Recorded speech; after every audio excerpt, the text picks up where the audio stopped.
घुटना, कंधा या कमर, चाहे जैसा हो दर्द, डॉक्टर ऑर्थो आपको देता है दर्द से पूरी आजादी, एक भरपूर जिंदगी।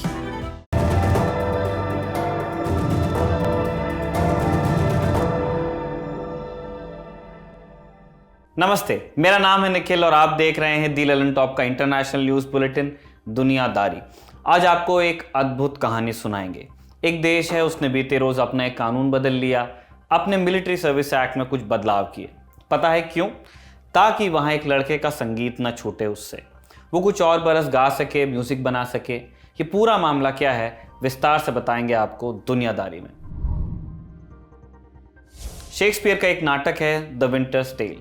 इसमें लियोंटिस को अपनी पत्नी हरमाउनी पर बेवफाई का शक है। ये शक उसकी गृहस्थी को तोड़ देता है और हरमाउनी पत्थर बन जाती है। इसी तरह 16 साल बीत जाते हैं और फिर एक रोज चमत्कार होता है। एक संगीत बजता है, आवाज आती है, म्यूजिक अवेक हर, और फिर उसी संगीत का स्वर पत्थर हो चुकी हरमाउनी को फिर से जिंदा कर देता है। हैप्पी एंडिंग होती है। सोचिए, एक ट्रैजिक कहानी को हैप्पी एंडिंग देने के लिए इतना महान नाटककार क्या साधन चुनता है? वो चुनता है म्यूजिक। वही म्यूजिक जिसके जादुई असर से जुड़ी एक कहानी तानसेन और बैजू बावरा की भी है। जब राग से चिराग जल उठे, बारिश हो गई, पत्थर मोम की तरह पिघल गया। मगर ये सब कहानियां हैं। आज सुनाते हैं एक सचमुच का किस्सा। ये मामला है साउथ कोरिया का। उसका पड़ोसी देश है नॉर्थ कोरिया। दोनों के बीच लंबा युद्ध चला, जैसा कि आप जानते ही हैं। जुलाई 1953 में ये जंग खत्म हुई, मगर ये युद्ध का आधिकारिक अंत नहीं था। इसकी वजह थी कोरियन प्रायद्वीप का बंटवारा। साउथ कोरिया को यह बंटवारा मंजूर नहीं था, इसीलिए उसने युद्ध विराम समझौते पर दस्तखत नहीं किए। ऐसे में लड़ाई जमीन पर भले रुक गई, मगर तकनीकी तौर पर कभी खत्म नहीं हुई। बाद के सालों में भी साउथ कोरिया और नॉर्थ कोरिया के बीच टेंशन बनी रही। नॉर्थ कोरिया कभी मिसाइल परीक्षण करता, कभी युद्ध की धमकी देता। ऐसे में दक्षिण कोरिया की सैन्य सुरक्षा बनी रही। अब दिक्कत यह है कि साउथ कोरिया एक छोटा देश है, करीब 5 करोड़ के आसपास उसकी आबादी है। ऐसे में यह तय किया गया कि देश के लोगों को युद्ध की बुनियादी ट्रेनिंग मिलनी चाहिए, ताकि जरूरत के समय उनकी सेवा ली जा सके। यही सोचकर 1957 में साउथ कोरिया ने शुरू किया कंस्क्रिप्शन। इसका मतलब होता है अपनी आबादी को अनिवार्य सैन्य सेवा के लिए बाध्य करना, उन्हें देश की आर्मी आर्म फोर्सेस में सर्विस देने के लिए कानूनी तौर पर विवश करना। इस तरह के इंतजाम कंस्क्रिप्शन इससे पहले इजराइल में भी रहा है, अभी भी है। साउथ कोरिया का एक कानून कहलाता है मिलिट्री सर्विस एक्ट। क्या है ये कानून? इसके तहत शारीरिक तौर पर स्वस्थ पुरुषों को कुछ वक्त के लिए सेना ज्वाइन करनी पड़ती है। ये सर्विस कितने दिन की होगी ये तय होता है आपकी पसंद से। अगर आप आर्मी ज्वाइन करते हैं तो 21 महीने की सर्विस आपको कंपलसरी करनी है। वहीं नेवी में ये अवधि 23 महीने और वायुसेना में 24 महीने है। महिलाएं चाहें तो वो भी ये मिलिट्री सर्विस ज्वाइन कर सकती हैं, हालांकि उनके लिए ये मैंडेटरी नहीं है। इजराइल में मैंडेटरी है। इस अनिवार्य मिलिट्री सर्विस को ज्वाइन करने की उम्र है 18 से 28 साल। इन 10 सालों में आप कभी भी अपनी सर्विस पूरी कर सकते हैं। ऐसा नहीं कि सारे साउथ कोरियंस इस लॉ से संतुष्ट हों। कई लोग इसका विरोध भी करते हैं। कई तो ये सर्विस देने से भी इनकार करते हैं। ऐसे लोगों को पकड़कर जेल भेजा जाता है। कई लोग इस मैंडेटरी सर्विस से बचने के लिए अलग अलग तरीके खोजते हैं। मसलन खूब सारा वजन बढ़वा लेना, बॉडी पर टैटूज गुदवा लेना। टैटूज के साथ ये होता है कि कई देशों की आर्म फोर्सेस टैटू अगर आपने गुदवाया हुआ है तो आपको नहीं लेती हैं। अगर आप भर्ती के दौरान आपके शरीर पर टैटू है तो आपको भर्ती नहीं किया जाएगा। कई देशों में लिया भी जाता है। साउथ कोरिया की फिलहाल बात चल रही है, वहाँ शायद इस तरह के नियम है, इसलिए लोग बॉडी पर टैटू गुदवा के बचना चाहते हैं। कई बार लोग जानबूझकर खुद को नुकसान भी पहुंचाते हैं ताकि किसी तरह इस सर्विस से बच सकें, अनफिट हो जाएं।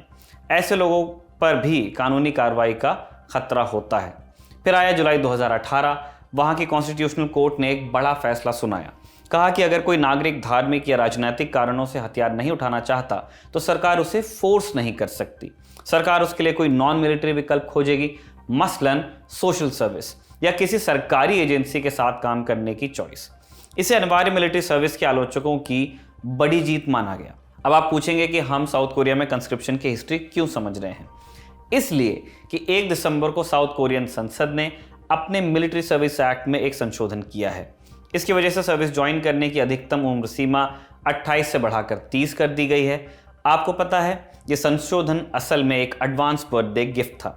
ये दिया गया किम सियोक जिन नाम के एक शख्स को। 4 दिसंबर को जिन का जन्मदिन है। इस रोज़ वो 28 साल के हो जाएंगे।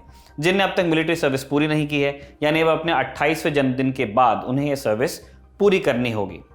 ऐसा होता तो जिन फिलहाल जो काम कर रहे हैं उस पर कम से कम 21 महीनों के लिए ब्रेक लग जाता, और बस यही वजह है कि साउथ कोरियन संसद ने ताज़ा संशोधन किया है। अब आप सोचेंगे कि ऐसा क्या खास काम करते हैं जिनकी उनके लिए संसद को बैठना पड़ा। इसका जवाब है संगीत। वो साउथ कोरिया के एक पॉप सिंगर हैं। उनके बैंड का नाम है BTS। पूरा नाम बैंगटैंग सोनिएओन्डन। कोरियन भाषा में इसका मतलब होता है bullet proof boy scouts. Group का कहना है कि उनका ये नाम स्टीरियोटाइप से, आलोचनाओं से, गोलियों की तरह दनादन चुभने वाली उम्मीदों से परे जाकर जीतने की ख्वाहिश से जुड़ा है। मतलब बियॉन्ड द सीन, नज़र की सीमा से परे। 7 साल पुराने इस बैंड में 7 मेंबर्स हैं, RM, जिन, सुगा, J-Hope, जिमिन, V और जोंगकुक। इस बैंड ने अपने गानों से दुनिया भर में हंगामा मचाया हुआ है। अमेरिका में गानों की एक रैंकिंग लिस्ट है, बिलबोर्ड हॉट 100। इसमें सबसे हिट गाने शामिल किए जाते हैं। BTS के 3 गाने इस बिलबोर्ड पर नंबर 1 रहे सिर्फ इस साल। ऐसा करके इन्होंने बीटल्स का रिकॉर्ड तोड़ दिया है। इनका एक सॉन्ग है डायनामाइट। ये अगस्त 2020 में रिलीज हुआ। 24 घंटे के भीतर 10 करोड़ से ज़्यादा लोगों ने इसे यूट्यूब पर देखा। यह आज तक के किसी भी म्यूजिक वीडियो प्रीमियर का रिकॉर्ड है। ग्लोबल म्यूजिक चार्ट में भी इस साल का सबसे टॉप सॉन्ग था। ये 2020 का सबसे ज़्यादा डाउनलोड किया गया गाना भी था। अभी नवंबर 2020 में इसी डायनामाइट सॉन्ग के लिए BTS को पहली बार ग्रैमी नॉमिनेशन भी मिला। ये नॉमिनेशन पाने वाला पहला साउथ कोरियन पॉप बैंड है BTS। South Korea, Japan, America, इन जगहों पर जनता पागल है BTS के लिए। 100 से भी ज़्यादा देशों में इनके प्रशंसक हैं जो खुद को कहते हैं आर्मी। अनुमान के मुताबिक इस फैन आर्मी में 5 करोड़ से ज़्यादा लोग हैं। सबसे दिलचस्प बात पता है क्या है? इनके गाने ज़्यादातर कोरियन भाषा में होते हैं। अब तक मात्र एक समूचा अंग्रेजी गाना आया है इनका। इसके बावजूद दुनिया भर में इनके इतने फ़ैन बन गए हैं। मतलब भाषा और भूगोल की सरहद से परे है इनका फैंडम। BTS अपने देश के सबसे कामयाब एक्सपोर्ट्स में से है। साउथ कोरिया वैसे तो काफ़ी उन्नत इकोनॉमीज़ में से है, मगर फिर भी वहाँ के लोगों की कल्चरल आइडेंटिटी हमेशा चीन के साये में रही।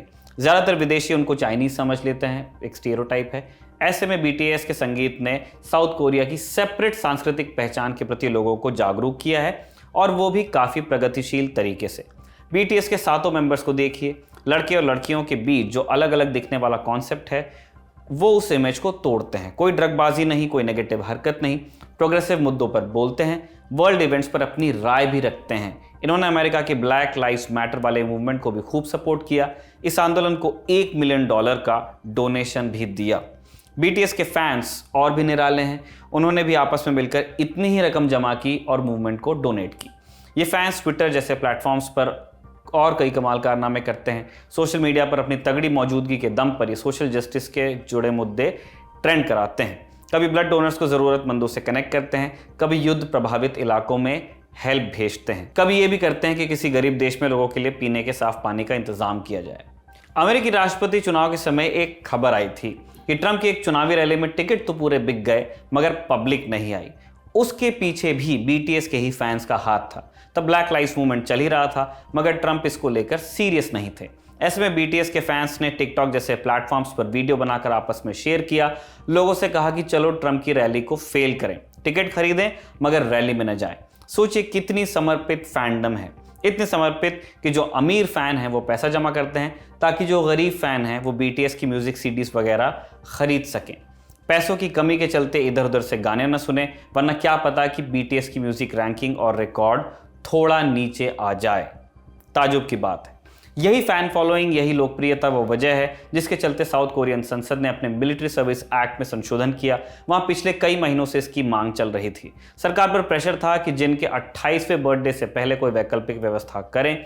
लोग कह रहे थे कि जिनका प्राइम है, अभी अगर वो मिलिट्री सर्विस में गए तो पूरे कोरियन म्यूजिक को नुकसान होगा, और सरकार को ये मांगे माननी पड़ी।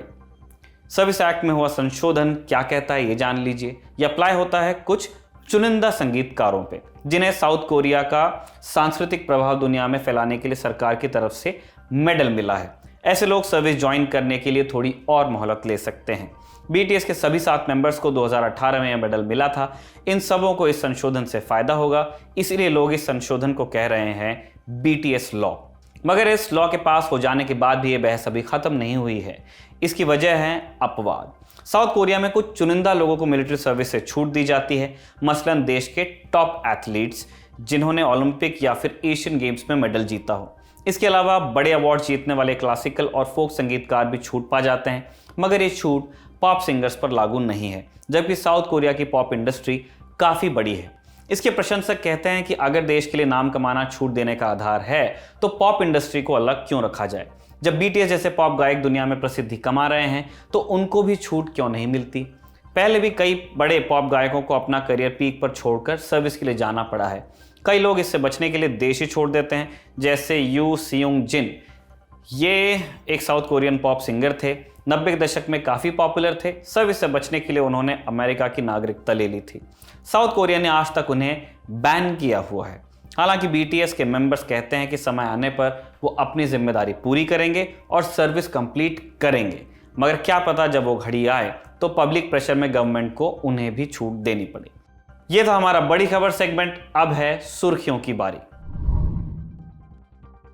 पहली सुर्खी हांगकांग से है। यहां लोकतंत्र के लिए प्रदर्शन करने के जुर्म में 3 एक्टिविस्ट्स को जेल की सजा मिली है। इन तीनों के नाम हैं जोशुआ वोंग, एग्नेस चाउ और इवम लाम।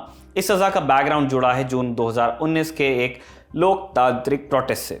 इन तीनों एक्टिविस्ट में 24 साल के जोशुआ वोंग भी शामिल हैं। वो हांगकांग के प्रो डेमोक्रेसी मूवमेंट के सबसे बड़े चेहरों में से एक हैं।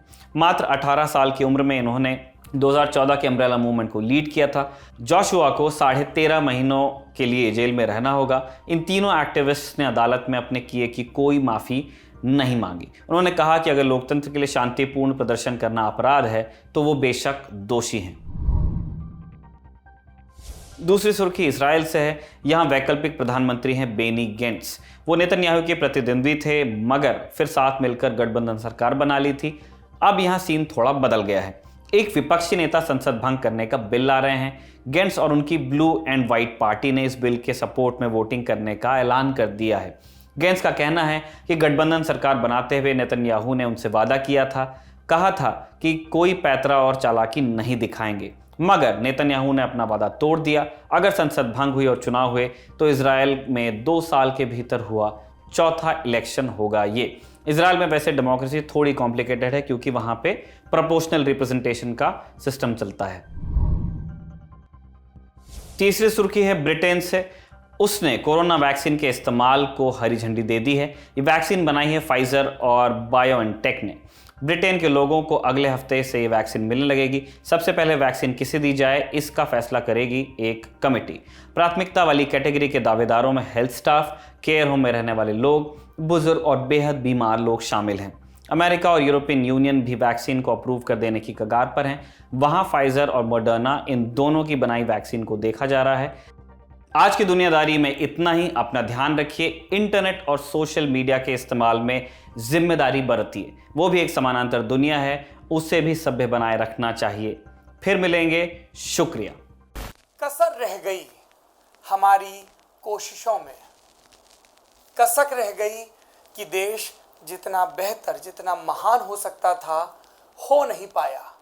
और एक कसम रह गई कि देश का जो कर्ज है उसे थोड़ा बहुत तो उतारना है। भावुकता का लबादा ओढ़कर बोलता तो यूं बोलता, लेकिन बात सीधी है तो सच्चे ढंग से आप तक कही जानी है।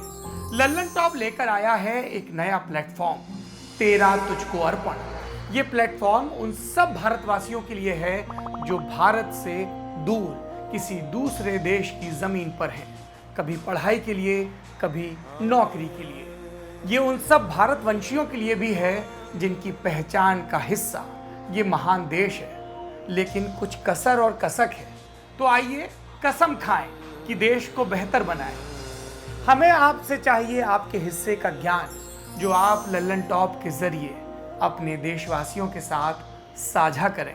ये मस्ती के पल भी हो सकते हैं जब आप कहीं घूमने जाएं और आपको लगे कि सिर्फ मेरे यार दोस्त और परिवार वाले ही क्यों, पूरा देश जाने इन नायाब चीज़ों के बारे में। ये पॉलिसी से जुड़ा, ज्ञान से जुड़ा कोई मसला हो सकता है। तो आइए और लल्लन टॉप की इस नई पेशकश तेरा तुझको अर्पण का हिस्सा बनिए।